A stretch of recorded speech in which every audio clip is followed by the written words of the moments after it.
LNTEOW, labor and the expression of worth. Together, we are discovering our common work, common stories, and common love. In regards to the recent Minneapolis shooting, Allison McGrath Howard makes this post. She says, I know there are posts circulating about the shooter in Minneapolis that aim to blame the left and the right for this person's violent behavior. I, for one, am tired of seeing tragedy used to point fingers and hurl accusations just to make a point for or against a political party. The person was clearly very sick, as every one of the shooters in every mass shooting is. It's not a gun issue, or a party issue, or a political issue. These are mentally ill people who slip by under the radar, who become radicalized because of their psychosis or whatever other mental illness they have. It is the radicalization that I am troubled by more than anything, because I see it happening to all of us, red, blue, MAGA, progressive. I'm not interested in talking about who is worse or who holds the moral high ground. That conversation is wearying and wearing. The bottom line for me is this. When people do not feel seen, understood, or cared about, and when they are consistently shamed and disrespected and laughed at, they find comfort in their hatred and resentment. It happens to all of us, to different degrees. And it happened to this shooter, too. I don't care whether she was liberal or conservative, whatever those terms mean anymore. I simply do not care. What matters to me more than anything is that there are parents and family members who are grieving tonight and whose lives will never be the same. Let's get on the same side for once and remember our humanity rather than turn a tragedy into yet another political fight. P.S. Please do not try and make a policy statement in response to my post. I will delete it.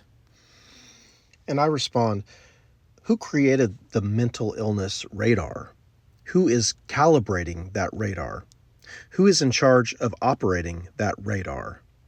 I am not convinced that we have an operational mental illness radar. I am convinced that even if and when the mental health radar is running correctly, that the depth of help available is insufficient for the problems that some of us are facing. Much of the medications and treatment programs are activated under an incorrect assumption. We believe that some of us are patients and some of us are caregivers, codependents, disempowerment. That care model was disastrous for me.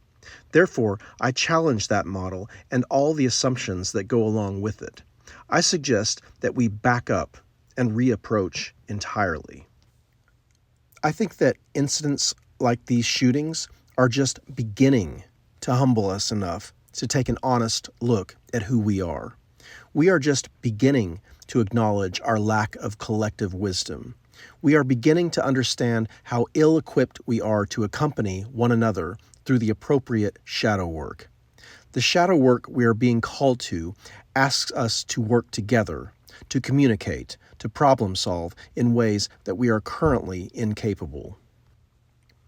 We need to reignite our initiation ceremonies. We need to learn to hold one another with proper regard. We need to open our eyes to the fallen nature of our civilization. This will require action that is radical. Shootings like these are a radical misdirection.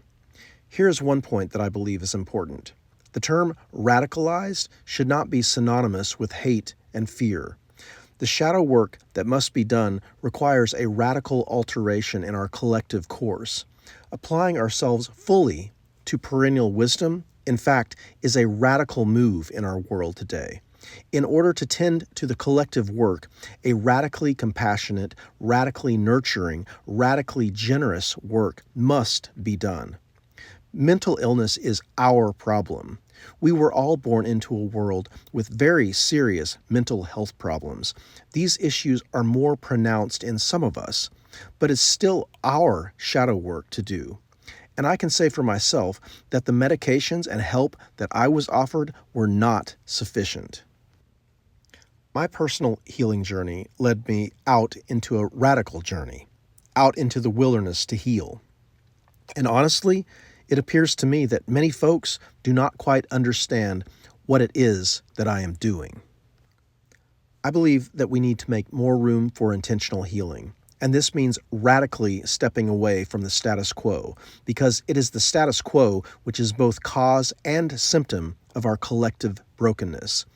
I am convinced that even when the mental health radar is running correctly, that the depth of help available is insufficient for the problems that some of us are facing. In other words, there are very good reasons why intelligent and sensitive people would run from the institutionalized mental health care system. I speak from personal experience. My life is devoted now to the proper channeling of this radical energy. I see you all.